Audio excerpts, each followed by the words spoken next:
Stay with me if you wanna. Stay with me if you wanna. Stay with me if you wanna.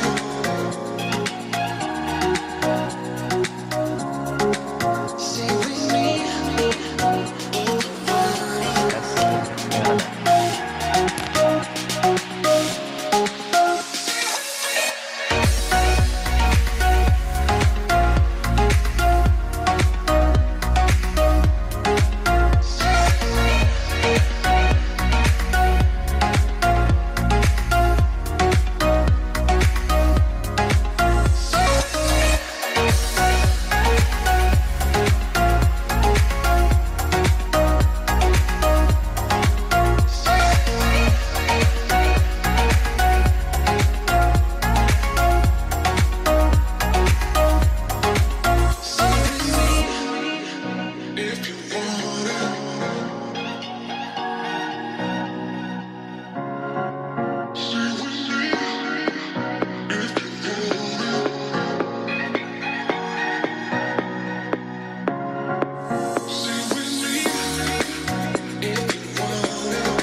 Oke, halo, selamat sore Mas Norman. Ya kenal. Oh Mas Fadil. Halo, halo sore. Ketemu lagi kita, Mas. Iya ketemu lagi. Udah itu, Mas, udah siap nggak, Mas, untuk kita webinar pada sore hari ini, Mas? Sudah siap. Oke, berhubung udah jam 3 sore ya, mungkin kita mulai saja, Mas dan rekan semua. Oh ya, ada Mas Aldi. Halo, Mas Aldi. Halo, Halo Aldi. halo, Mas. Nggak bilang ini Fadil Arizanda. Makanya langsung notisnya Mas Fadil, kirain langsung ke Mas Fadil Ardianta. Oke, kita mulai ya, untuk teman-teman semua. Assalamualaikum warahmatullahi wabarakatuh. Waalaikumsalam Waalaikumsalam. warahmatullahi wabarakatuh. Waalaikumsalam. Alhamdulillah, alhamdulillah rabbil alamin. Assalatu wassalamu ala asrofil anbiya wal mursalin wa ala alihi wa ashabihi rasulillahi ajmain. Puji syukur atas kehadiran Allah Subhanahu wa taala yang telah melimpahkan nikmat dan karunia-Nya kepada kita semua sehingga kita dapat berkumpul ya untuk webinar pada sore hari ini. Alhamdulillah ini merupakan salah satu kegiatan yang positif gitu.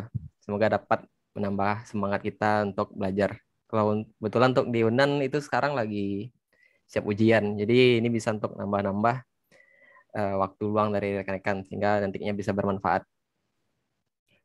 Nah, jadi pada sore hari ini kita dari Neotelemetri itu ada kerjasama sama Proget.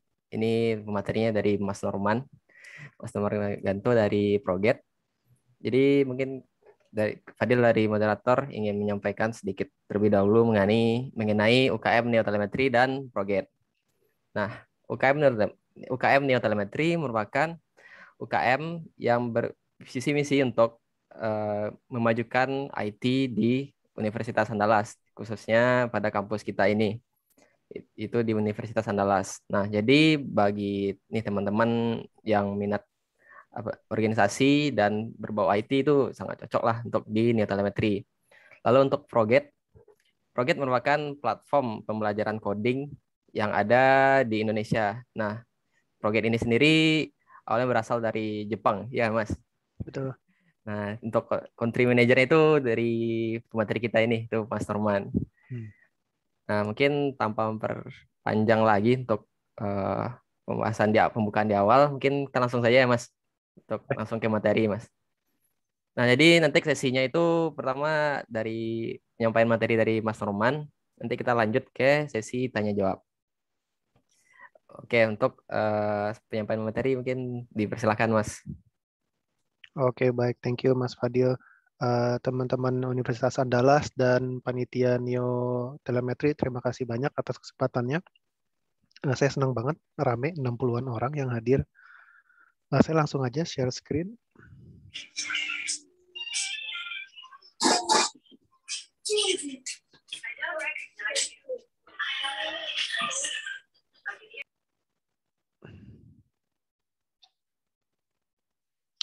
Oke, baik.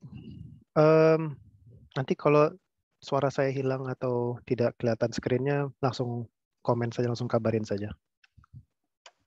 Siap, Mas. Oke, teman-teman, hari ini judulnya the importance of coding ya. Seberapa penting sih kalau misalnya kita mengerti sedikit ilmu pengetahuan mengenai programming ya. Salah. Ini tulisannya salah. Tapi materinya benar. Jadi sebelum mulai, teman-teman coba dipikirkan dulu. Saya asumsi semua di sini mayoritas adalah mahasiswa. Setiap tahunnya itu di Indonesia 350 sampai 400 ribu lulusan fresh graduate ya tiap tahunnya. So artinya apa? Artinya teman-teman di sini yang nanti akan lulus, ini adalah kompetisi Anda gitu ya. Anda akan berkompetisi dengan 399.999 fresh graduate lain untuk mencari kerja. Ya, tentunya nggak semuanya mencari pekerjaan yang sama. Belum tentu di industri sama, jurusannya pasti beda gitu ya. Ya anggaplah 10%-nya mungkin mencari di industri yang sama. 10%-nya mungkin di sektor yang sama. Ya, industri misalnya industri IT, sektornya kan ada macam-macam ya, ada kesehatan, ada perbankan, ada e-commerce dan sebagainya. 10%-nya lagi mungkin di perusahaan yang sama, dan kita potong lagi 10%-nya lagi mungkin ngejar pekerjaan yang sama ya. Itu tadi berapa tuh? 5 kali ya. So anggaplah 40 orang, 400 orang. Still itu adalah jumlah yang banyak ya. Anda dan ratusan orang lain sedang ngejar pekerjaan yang sama. Dan ini adalah angka yang real ya.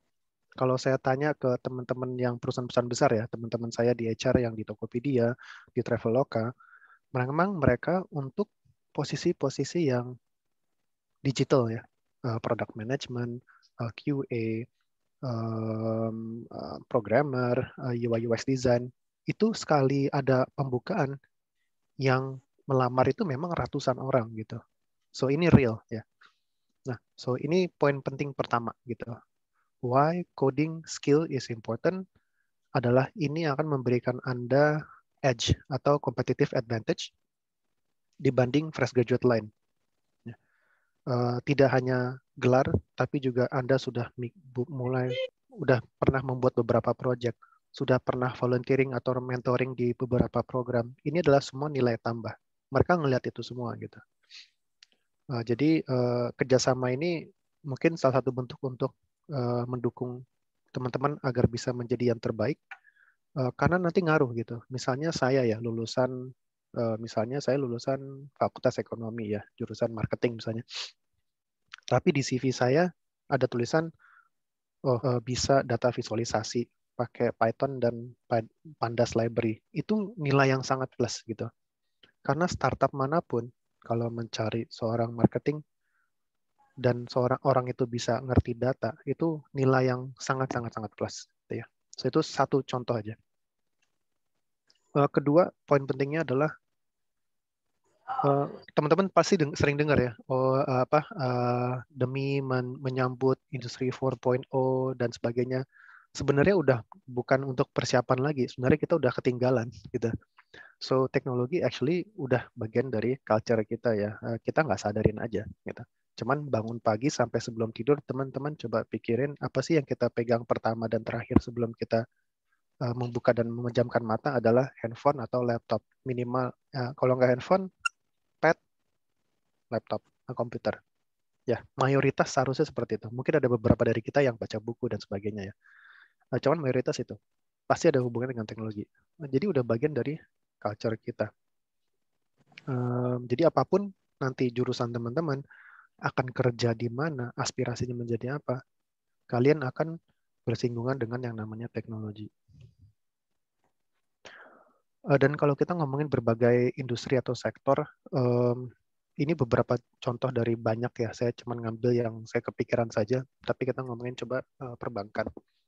Di negara-negara berkembang, mungkin Indonesia belum, masih lama. Cuma negara-negara berkembang, mereka prediksi 5 tahun ke depan, sebelum 2025 itu, mereka udah nggak butuh yang namanya cabang bank ya. Semua dilakukan secara online.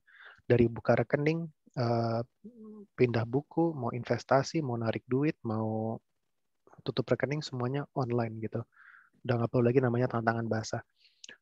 Kesehatan, sama. Saya pengguna Halodoc. Jadi kalau saya sakit, saya tinggal cari dokter yang saya bisa chat di Halodoc, dikasih prescription, prescriptionnya saya oke, bayar pakai GoPay, diantar pakai GoSend. Itu 1 jam semuanya selesai, udah nyampe depan rumah saya tanpa saya harus pergi kemana-mana. Entertainment, saya udah jarang banget yang namanya nonton channel TV ya. Semuanya udah serba streaming. Social media, saya juga buat hal-hal yang buat saya pribadi, entertainment saya, YouTube, apa tuh namanya? Yang kayak reel-nya itu, reel-nya Instagram adalah pokoknya YouTube sama reel-nya Instagram. Shopping juga sekarang udah lagi semarak-maraknya si live commerce ya. Waktu itu saya sempat ke Jogja. Ini bukan di Jogjanya malah. Jogja mah kota besar. Cuman saya ke deket Jogja, saya ke toko furnitur kayak Rotan gitu. Itu mbak-mbaknya di sana lagi live commerce gitu, pakai Tokopedia Play ya. Itu luar biasa banget saya lihat gitu. Dan terakhir education. Sekarang teman-teman seperti teman-teman tahu bisa mendapatkan selain pendidikan yang teman-teman dapatkan di kampus, kita juga bisa secara bebas mencari training atau pendidikan tambahan di manapun. Ya, benar-benar Andalah yang mau belajar sebanyak-banyaknya atau sedikit-sedikitnya, Anda yang punya keputusan gitu. Zamannya saya nggak bisa kayak gitu. Belum ada yang namanya Udemy, ProGit, Codecademy, dan sebagainya. Ruang Guru itu semuanya belum ada gitu. So teknologi udah masuk ke berbagai sektor dan udah masuk ke kehidupan kita. Kita sadari atau tidak.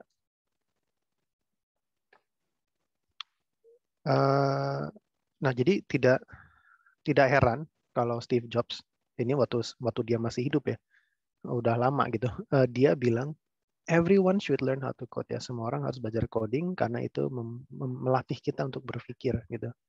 Makanya ini adalah skill of the decade ya. Ini skill yang paling dicari di 10 tahun ini. Gitu. Indonesia saya berani jamin nggak hanya 10 tahun, mungkin 20 tahun ke depan gitu. Karena kita baru mau mulai nih. Indonesia ini baru mau mulai gitu. Kita memang ada beberapa unicorn, tapi ini baru memulai ya. Akan lebih banyak lagi investasi yang akan masuk ke Indonesia, akan lebih banyak lagi perusahaan-perusahaan calon unicorn yang akan berdiri di sini, dan itu artinya akan terus dicari dan dibutuhkan talent-talent tech di Indonesia. Dan poin terakhir, coding itu nggak hanya membekali kita dengan skill-skill, hard skill seperti coding, tapi banyak soft skill-nya juga yang kita bisa pelajari. Ya, ini ada 6 yang saya taruh di sini. Kita ambil contoh, misalnya Instagram ya. Nggak usah Instagram deh. Bikin button ya, bikin button itu teman-teman mikir tidak ada riset atau science di belakang itu, tapi ada. Itu melalui banyak pemikiran ya. Kenapa button itu harus di situ posisinya? Kenapa animasinya seperti itu? Itu karena ada hubungannya dengan user behavior ya. Jadi seorang developer pada saat memikirkan button, mereka harus benar-benar menggunakan critical thinking dan creativity. Warnanya apa, bentuknya apa, fontnya apa, posisinya di mana. Mereka harus berpikir secara kritis. Mereka nggak bisa berpikir sesuai dengan apa yang mereka mau gitu. Kalau saya nggak menggunakan critical thinking, saya bikin buttonnya hitam karena saya suka warna hitam gitu. But that's not what users want to see gitu kan. Lalu soft skill lain adalah problem solving. Seorang programmer itu dihadapi dengan problem setiap hari ya. Problemnya apa? Paling gampang adalah bug. Ya, pasti setiap membangun sesuatu itu ada yang namanya bug. Nggak mungkin nggak ketemu bug. Pasti ada. Jadi from hari pertama sampai seterusnya, seorang programmer itu harus bisa menyelesaikan masalah. Dan dia menjadi lebih tangguh ya. Setiap hari dia akan lebih tangguh karena dia sudah terbiasa menyelesaikan masalah dan lebih percaya diri dalam menyelesaikan masalah tersebut. Sehingga saat nanti dia mengalami hal-hal yang sama, bug yang mirip-mirip, dia udah lebih independen untuk bisa menyelesaikan masalah-masalah tersebut gitu. Ini alasan ketiga kenapa coding skills important ya. Karena kalau teman-teman pikirin, 6 skill ini bukan hanya untuk programmer. Cuman kalau kita problem solving, kreativitas, ketangguhan, percaya diri, ini adalah life skill. Ya. Ini skill-skill yang Anda butuhkan untuk sukses di hidup. And you can learn this dengan belajar coding. Tentunya belajarnya nggak cuma sehari, 2 minggu, atau 3 minggu ya. Coding ini kayak olahraga. Sesuatu yang memang harus kita latih setiap saat. Mungkin nggak perlu tiap hari, tapi saya misalnya, saya belajar coding di ProGit buat apa? Apakah saya mau jadi programmer? Enggak gitu. Tapi satu, biar saya ngerti update-update mengenai bahasa-bahasa pemrogramannya. Kedua, dan memang ini membuat saya benar-benar mikir gitu. Kadang kan soalnya kita, misalnya di ProGit itu kita harus mikir, misalnya saya lagi belajar JavaScript sama Python gitu. Sintaksnya, penulisannya kan berbeda ya. Jadi saya harus mikir, oh kalau mau cetak hello world di sini sama bahasa yang lain tuh beda gitu. Misalnya saya mau bikin sesuatu, saya harus mikir. Jadi kita diasah untuk berpikir terus. Dan dengan otak kita berpikir terus, kita secara pribadi menjadi orang yang selalu stimulasi secara intelektual. Ya, ini contoh. Saya nggak tahu bahasa apa ini. Saya ambil contoh aja. Oh, JavaScript kali ya. Mohon maaf kalau saya salah. Saya bukan programmer. Nah, tapi intinya yang mau saya, kalau buat orang awam seperti saya, ini apaan sih gitu ya, nggak ngerti gitu. Tapi kita lihat ya, ini real. Misalnya ada kurang satu aja titik koma atau kurang ini tanda petiknya salah gitu ya, tanda petik seharusnya tanda petik ganda tapi malah tanda petik single gitu. Ini nggak jalan codingannya gitu.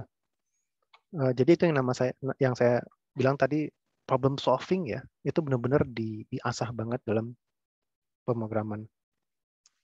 Ya. Nah, ini sedikit tambahan. Jadi mungkin bagi teman-teman yang udah belajar coding atau bahkan jurusannya teknik komputer, ilmu komputer, biasanya dilemanya apa sih? Ya satu dilemanya, gue mau jadi programmer apa enggak? Kalau mau nggak jadi programmer bagaimana? Kalau jadi programmer biasanya lebih baik front end, back end atau full stack. Ini biasalah dilema yang sering ditanyakan oleh semua orang yang belajar coding.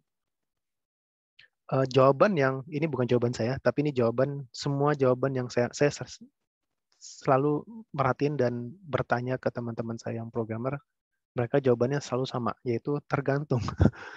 Intinya nggak ada yang baik, nggak ada yang jelek. Tergantung Anda, tergantung teman-teman sendiri, minatnya, sama kekuatannya, strength-nya di mana. Specialized developer, ini front end atau back end, ini saya coba rangkumkan. Tentunya pro-nya adalah kita sangat fokus ke satu area, misalnya front end, dan kita jago di situ. Tapi kita nggak bisa meluncurkan suatu produk secara mandiri. Kita ada dependensi ya, ketergantungan dengan teman-teman back end gitu. Dan biasanya ini struktur seperti ini dilakukan oleh perusahaan-perusahaan besar. Besar itu saya anggap startup yang mungkin udah berdiri di atas 3, 4, 5 tahun lah ya. Itu saya anggap besar. 50, 60 orang programmer itu udah besar gitu. Di bawah itu biasanya campur atau full stack gitu. Full stack ya, pro-nya adalah kita mengerti dari sebuah UI itu di slicing dan kita mulai bikin sampai diluncurkan untuk diakses oleh publik, itu kita ngerti gitu. Walaupun cons-nya kita nggak begitu ngerti secara dalam gitu. Mungkin ngerti-ngerti sedikit JavaScript, cuman mungkin nggak bisa bikin yang sekeren orang-orang specialized di front end JavaScript misalnya gitu ya. Tapi bukan berarti jelek gitu. Sama-sama dibutuhkan, tapi tergantung tipe perusahaan, tipe produknya gitu. Ada juga startup yang kenapa startup? Karena biasanya satu startup ya mereka timnya kecil. Biasanya terkendala dengan budget ya, dan mereka biasanya produknya relatif lebih kecil skopnya karena MVP dulu kan, minimum viable product dulu. Sedangkan kalau perusahaan-perusahaan besar mereka udah banyak fitur-fiturnya, mungkin mau bikin produk kedua, ketiga, jadi benar-benar butuh tim yang lebih fokus ke masing-masing area. Tapi kembali lagi nggak ada, tergantung. Teman-teman di sini tinggal bertanya lagi ke diri sendiri, Anda orang seperti apa? Tipe orang yang ingin mengerti segala hal dari A sampai Z, atau orang ingin sebagai specialized developer? Anda ingin kerja di startup atau ingin kerja di perusahaan yang relatif sudah mature? Ya. Ini kembali ke preferensi teman-teman. Nah, bagi teman-teman yang gue bukan jurusan IT atau gue udah belajar 3-4 tahun dan kayaknya nggak mau jadi programmer gitu ya. It's okay. Nggak ada salahnya. Banyak banget yang programmer mahasiswa IT ujung-ujungnya tidak jadi programmer, dan kebalikannya juga banyak mahasiswa non IT yang ujung-ujungnya jadi programmer. Ini tren yang sudah mulai terjadi dari 5, 6, 7 tahun yang lalu. Nah, bagi orang-orang yang teman-teman yang belum tentu mau jadi programmer atau sudah pasti mau jadi programmer, tetap coding is very important ya, teman-teman. Kalau saya bisa ngulang, ya satu, saya akan ngambil computer science. Kalau enggak pun, saya akan mulai belajar dari awal gitu ya. Setelah saya lulus, saya akan mulai belajar dari awal. Kalau saya tahu, saya akan 90% dari karir saya akan di dunia tech gitu. Nah, teman-teman, for you, it's not too late. Bisa mulai dari sekarang. Pertama tentunya sebagai founder ya. Jadi ada dua alasan kenapa startup itu gagal ya. Pertama, biasanya nggak bisa eksekusi atau timingnya aja salah. Ini kurang bad luck aja ya. Antara dia terlalu cepat masuknya atau terlalu telat. Atau ya ini biasanya nggak bisa eksekusi. Idenya bagus, cuman nggak bisa eksekusi di lapangan. Kedua adalah seorang CEO yang nggak ngerti bagaimana software development life cycle. Bayangin ada CEO, Anda misalnya contoh Anda sebagai CTO-nya atau sebagai programmer, dia akan datang ke Anda, dia akan bilang, tolong dong bikinin ini. Terus, oh ya kita lihat dulu ya, kita pelajarin dulu. Oh jangan lama-lama, bisa nggak minggu depan jadi gitu. Kita seorang programmer tuh paling kesel ya dengar kayak gitu. Karena artinya apa? Artinya orang ini nggak ngerti, gitu nggak ngerti kompleksitas membangun sesuatu. Ya. Again, karena kita pengguna, anggaplah kita bikin halaman login ya, halaman registration. Kita mikirnya gampang ya, buat kita pengguna hanya halaman registration yang bagus, hanya 5-10 detik kali ya. Langsung nyambung gitu, email, password, confirmation password, single sign on, mau Google atau Facebook atau Twitter gitu kan. Apalagi sih biasanya, ya itulah. Tapi untuk membangun itu tidak gampang gitu. Nah ini biasanya kenapa tech startup gagal biasanya karena CEO-nya nggak ngerti sehingga dia membuat komunikasi dan teamwork antara dia dengan timnya itu, tim teknisnya tidak baik karena dia tidak mengerti dan tidak appreciate kompleksitas membangun sesuatu. Ini product manager banyak banget dicari. Jadi product manager teman-teman, bagi yang belum tahu, ProGate ya. ProGate itu misalnya ada yang minta, Min, bikin ini dong, bikin apa ya, dark mode, atau tambahin lagi dong Python-nya, atau tambah mobile dong, React Native gitu.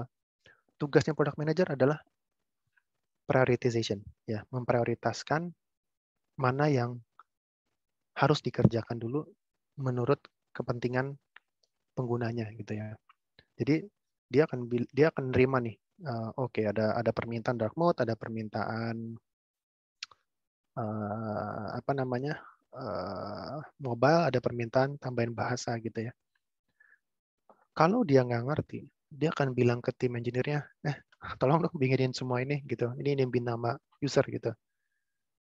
Itu product manager yang nggak ngerti teknis. Kalau orang ngerti teknis, dia nggak perlu ganggu tim teknisnya yang lagi sedang sibuk membangun hal lain ya. Dia akan bisa discuss dengan tim sales-nya, tim biz dev-nya, tim customer success-nya. Dia akan langsung bilang, oke, dark mode nice to have ya, bagus ya, enak di mata. Cuman menurut kita ada hal lain yang lebih penting. Kayaknya lebih bagus kita nambahin materi Python misalnya. Kayaknya itu lebih berguna untuk mayoritas pengguna gitu. Atau bahkan nambahin materi React Native misalnya gitu.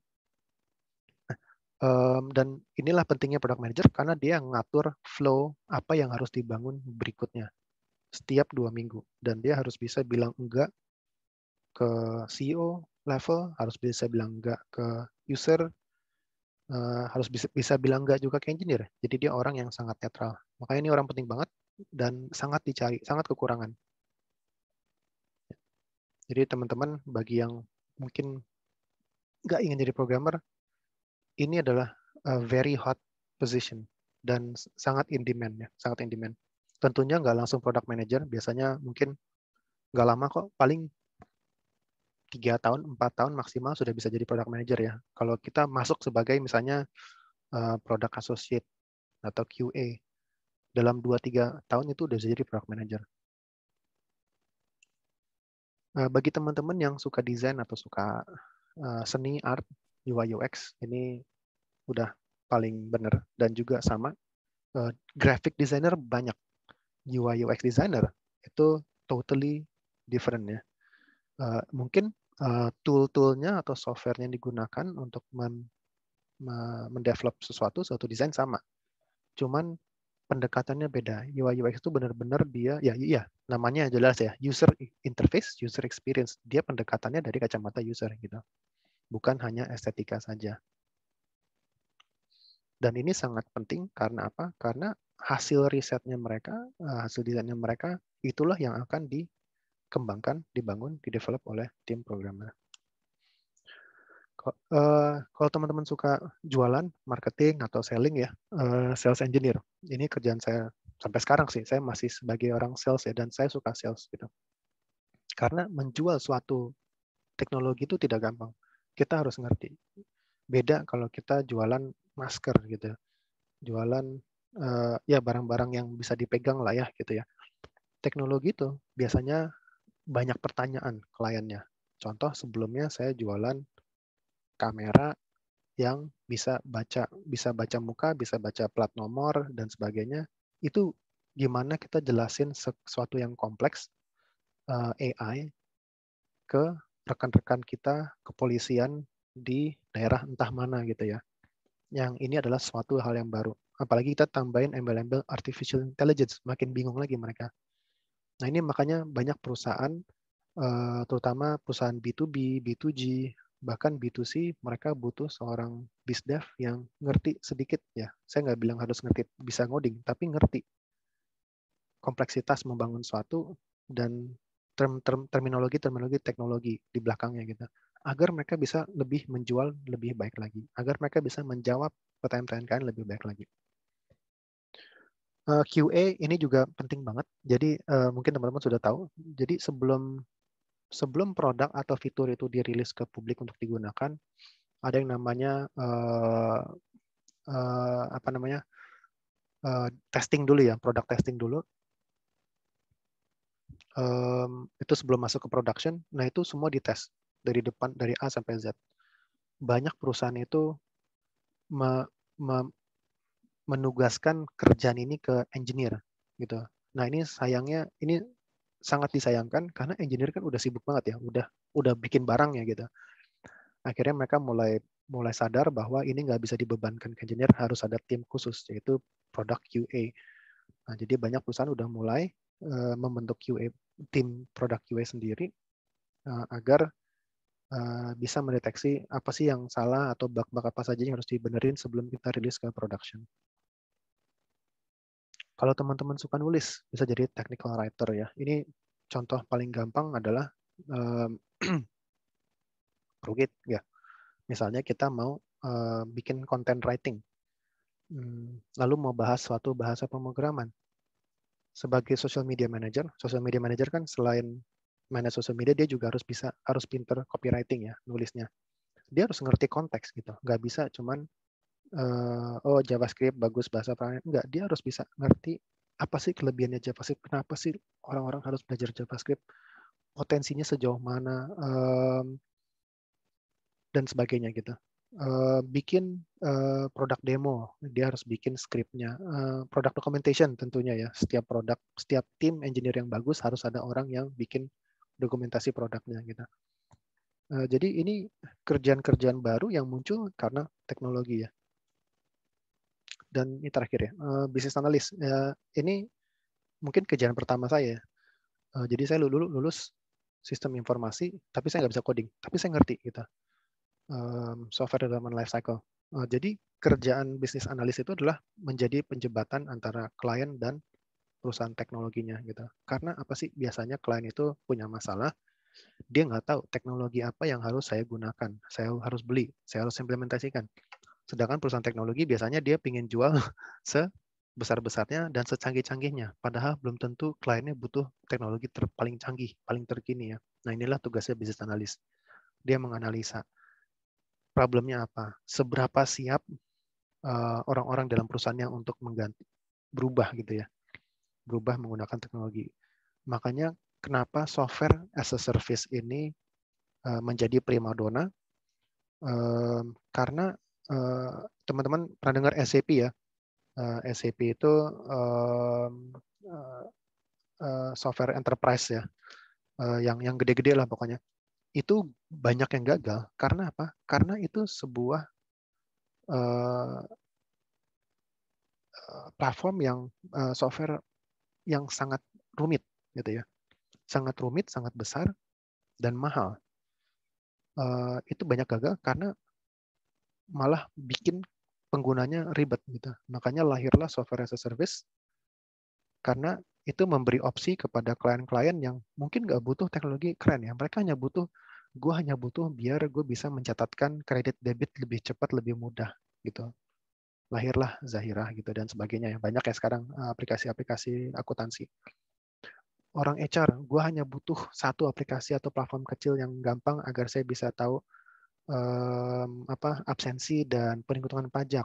Lahirlah berbagai macam aplikasi juga, Indonesia juga banyak gitu. Nah, ini adalah tugasnya business analyst gitu. Dia mencarikan fitur atau produk terbaik untuk menjawab masalah-masalah klien, bukan untuk memberikan mereka masalah tambahan dengan harus pelajari suatu teknologi yang sangat rumit. So, mungkin itu aja. Jadi kalau bisa saya rangkumkan teman-teman, kita balik lagi ke depan ya. Pertama, remember bahwa Anda akan lulus dengan 400.000 orang lain. Ya.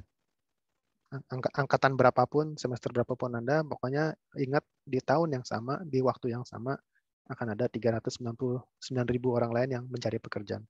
So, Anda harus investasi dari sekarang.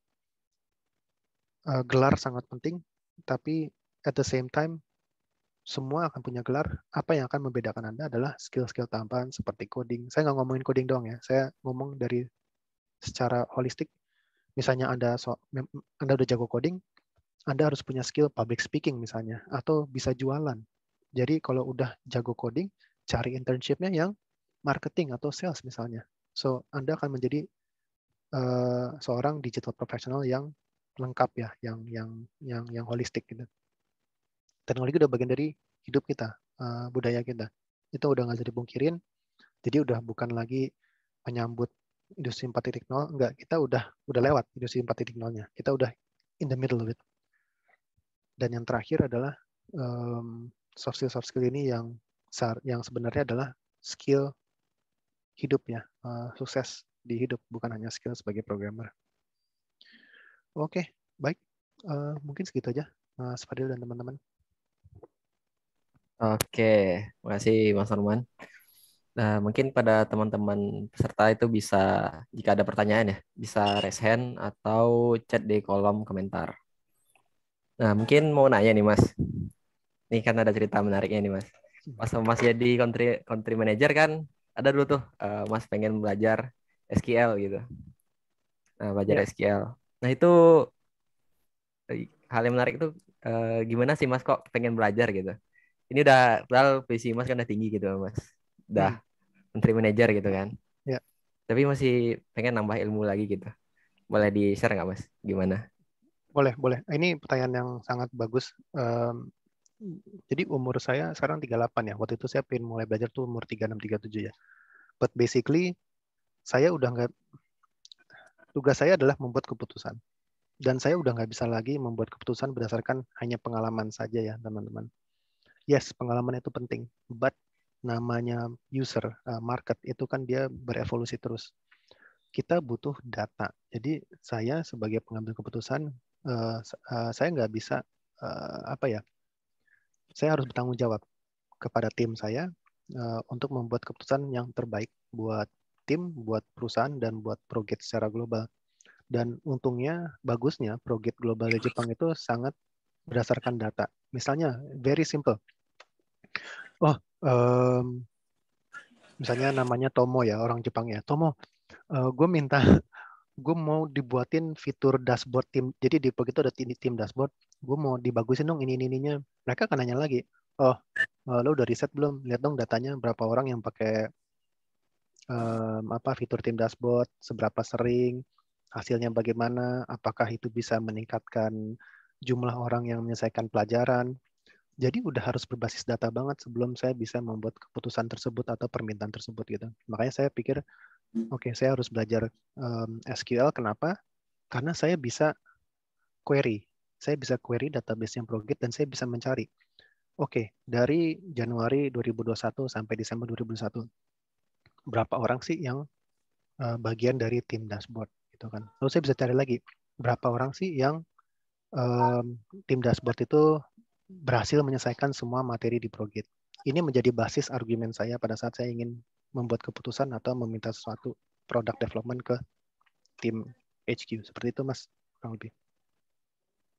Oke, masih Mas. Terus ada yang di komentar nih Mas. Oke. Kak mau nanya nih, bagaimana tips biar bisa cepat belajar coding? Tips biar bisa confidence. Gitu Mas. Oke, ini saya bukan kata saya, dari kata-kata teman-teman coder juga. Jadi yang pasti belajar coding itu nggak ada shortcut.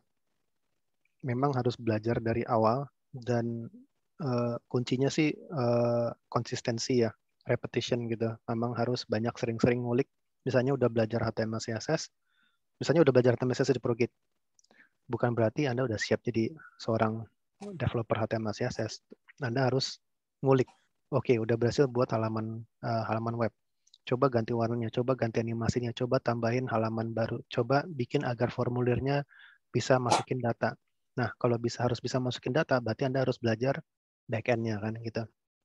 Dan sebagainya. Karena HTML CSS tentunya hanya tampilannya saja. So, tips belajar coding adalah konsistensi dan sering ngulik. Cepatnya itu tergantung. Nah, ada yang bilang, oh ya 3 bulan gue udah bisa bikin mobile app gue sendiri gitu. Terus saya tanya, berapa memang belajarnya sering apa? Oh, gue belajar kayak 5 jam sehari. Ya udah gitu. Jadi tergantung seberapa sering teman-teman mau belajar dan mau ngulik gitu. Kalau seperti saya yang mungkin seminggu sekali cuman setengah jam, ya mungkin 5 tahun gitu baru bisa query jago gitu. Oke Mas. Terus masih lanjut sih dari Oke. Ray Ferdinand ini. Moto Moto yang yang selalu kakak jadikan motivasi sukses hingga seperti yang kakak rasakan. apa ya? Gimana Mas? Saya nggak punya moto sih, cuman apa ya? Saya ngambil dari Nike ya, just do it kali ya. Jadi kerjaan pertama saya bukan startup teman-teman. Kerjaan saya pertama tuh perusahaan minyak dan gas ExxonMobil namanya. Nggak ada hubungannya sama teknologi. Cuma nyaman banget ya. Perusahaan global sangat besar dan nyaman banget. Tapi di tahun ketiga tuh saya mulai apa ya, kayak ya ini saya ada nggak ada, tetap kapal pesiar ExxonMobil ini tetap berjalan gitu. So I'm not making a difference ya. Jadi saya nekat terjun ke ke software house, digital agency, dan itu benar-benar saya belajar dari nol. Tapi intinya yang mau saya ceritakan, kalau saya nggak lakukan itu, mungkin saya nggak akan ada di sini. Karena setahun saya belajar di software house itu kerja, saya belajar banyak banget dibanding 3 tahun saya di ExxonMobil. Karena saya belajar dari nol, dari benar-benar operation bagaimana, sales bagaimana, business bagaimana, product management, product development bagaimana, operation bagaimana, semuanya saya pelajarin gitu. Dan you have to try ya. Kalau kita nggak coba, kita nggak akan tahu. Jadi just do it. Bagi teman-teman juga sini yang nggak yakin, ini belajar apapun ya.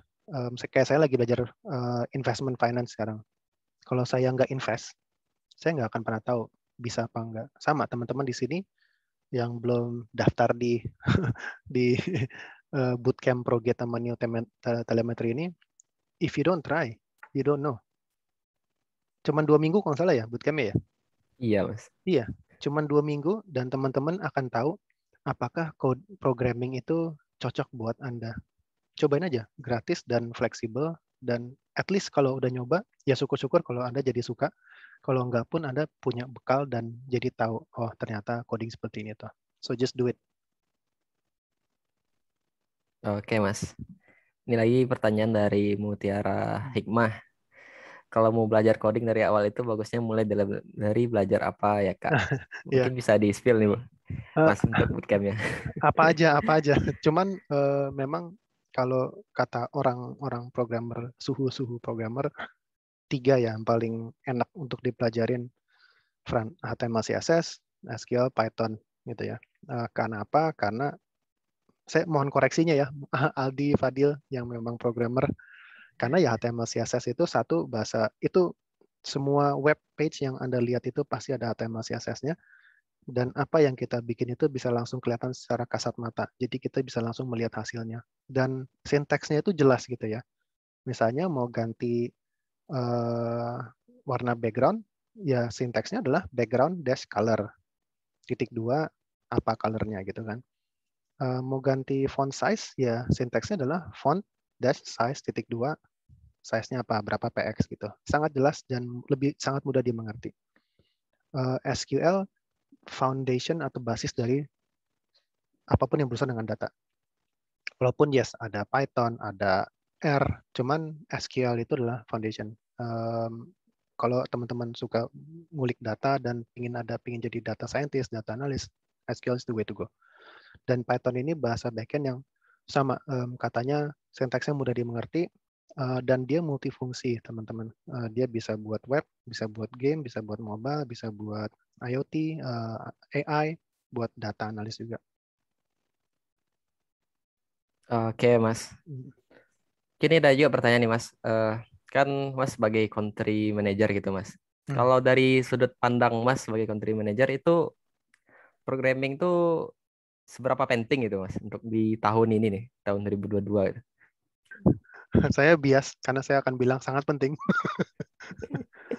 Tapi ya kan tadi Mas Fadil udah nanya ya kenapa saya belajar coding. Saya rasa itu mudah-mudahan udah menjadi bukti nyata kenapa itu penting, karena kalau saya nggak pelajarin, saya akan menjadi seorang pemimpin yang jadul gitu ya. Saya akan kalah dengan kompetisi saya di umur saya yang udah lebih mengerti bagaimana cara mengambil keputusan berbasis data. Kedua, kalau teman-teman lihat banyak program-program pemerintah yang mengedepankan ilmu digital ya. Nggak harus programming, ada cloud, ada web programming, ada mobile, ada UI UX design. Tapi itu yang berhubung dengan teknologi. Jadi tidak hanya tahun ini ya, dari tahun lalu saya rasa udah gongnya itu udah sangat besar gitu. Dan again, saya bilang ini hanya permulaan. Pemerintah mereka punya target 600.000 digital talent setiap tahun ya, sampai 2030 gitu. Dan angka itu akan terus bertambah. Jadi ya sangat penting, sangat penting. Oke. Terus ada pertanyaan dari Alfiris. Assalamualaikum Kak, saya mau bertanya bagaimana tips mengembangkan sebuah project di mana saya ada merancang sebuah project game di mana rancangan di atas kertas bisa dibilang sudah ada namun entah kenapa masih belum selesai sampai sekarang. Ada tips yang harus dilakukan dahulu nggak Kak? Ini kayaknya cocok nih sama Mas, gimana ngerjain sebuah sesuatu yang kompleks dari mana mulai gitu Mas. Oke, jadi I think ini Mas apa Mbak ya? Alfi Mas kali ya. Maaf kalau saya salah. Kak Alfi, jadi mulainya udah benar ya, kertas. Jadi ini apa namanya kita sebutnya low fidelity design atau mock up ya, mock up. Tergantung Kak Alfi punya skill Figma atau enggak. Ya, Figma atau Marvel App ini bisa dijadikan UI yang bisa dimainin-mainin dikit lah gitu. Kedua, cari partner. Mungkin kalau misalnya belum nyaman ya, saya nggak tahu nih rencananya mau pakai bahasa apa project game-nya.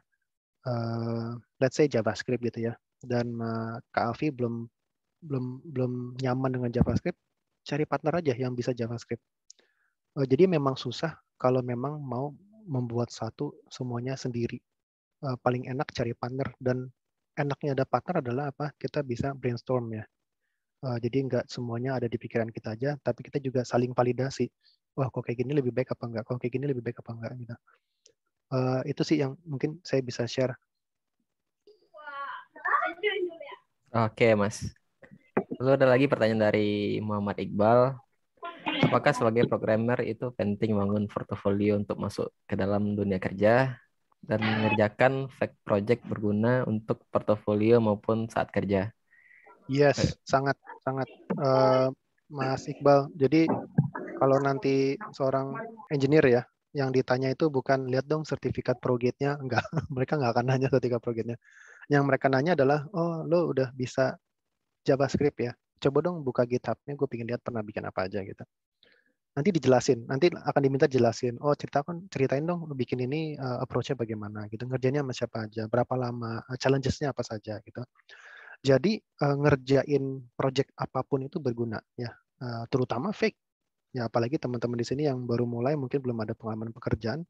coba aja bikin landing page-nya Tokopedia, bikin login registration-nya Instagram, bikin apapun yang Anda lihat dan coba bikin gitu.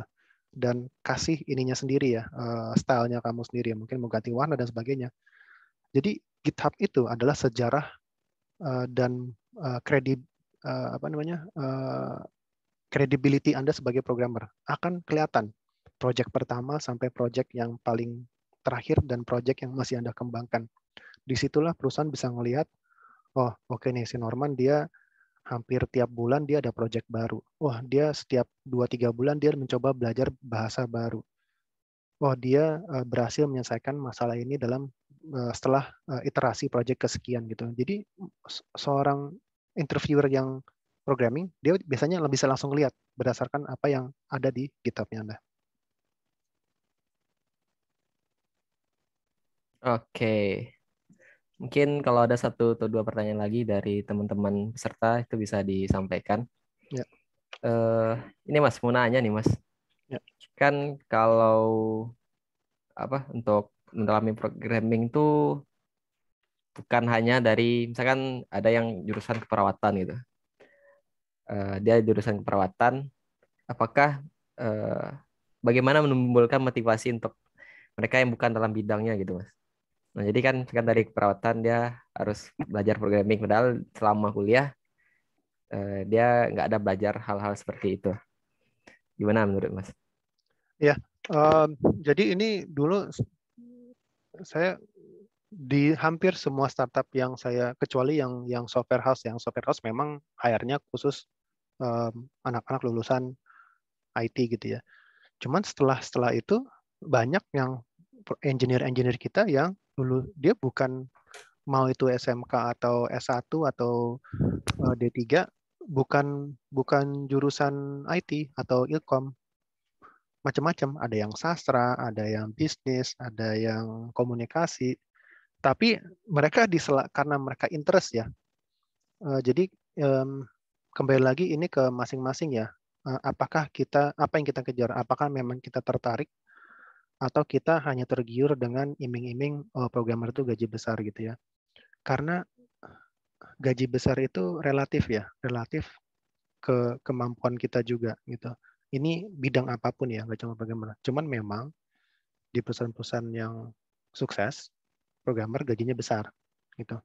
Nah, kalau kita ngejar itu akan susah ya, karena kalau coding itu bukan hal yang mudah dipelajarin.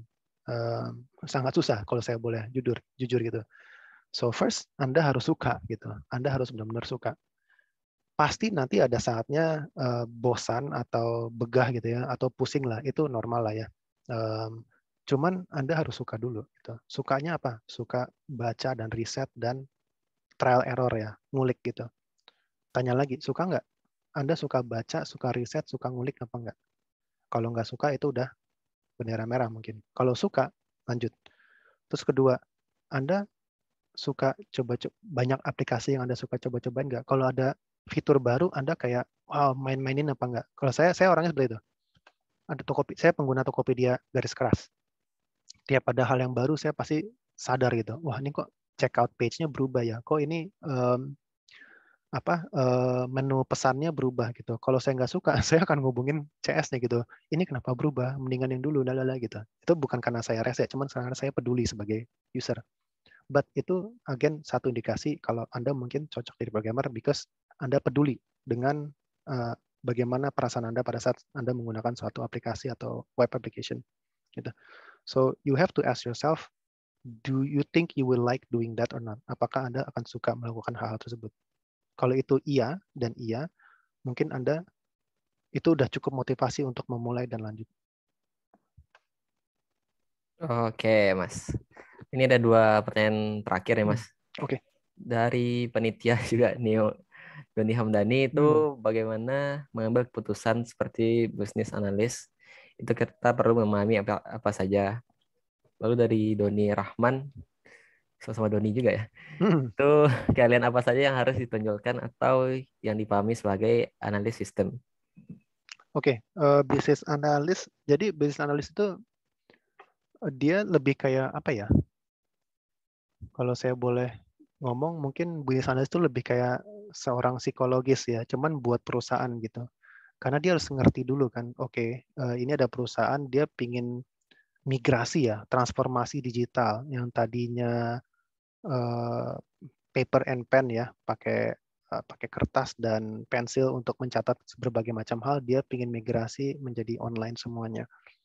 Kita harus interview dulu orang-orangnya, manajer-manajernya, pegawai-pegawainya, mereka umurnya berapa, misalnya udah hampir pensiun semua, ya lebih baik jangan lah kalian nunggu aja gitu kan sampai ada regenerasi dan sebagainya.